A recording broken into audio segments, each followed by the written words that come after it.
Kita menuju informasi lainnya, Saudara. Tim dari Badan Penanggulangan Bencana Daerah Kabupaten Aceh Barat melakukan pendataan terhadap rumah warga yang diterpa angin, yang dimana hasil dari pendataan tersebut selanjutnya akan dilaporkan kepada pengambil kebijakan.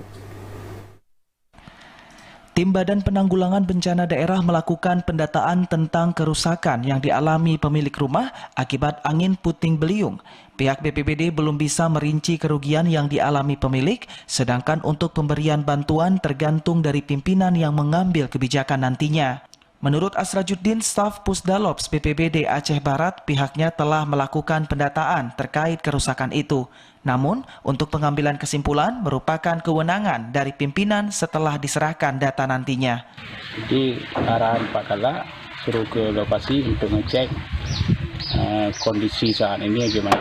Kita butuh sesuatu mungkin yang perlu disampaikan, kita sampaikan ke Pak Kala.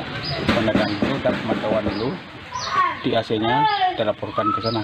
Untuk sementara pihak Gampung Pinem telah menangani kerusakan ketiga unit rumah itu dan diharapkan pemerintah kabupaten maupun pemerintah Aceh segera membantu terhadap musibah yang dialami warga di Gampung Pinem ini. Dari Melabuh, Aceh Barat, Azhar, TVRI melaporkan.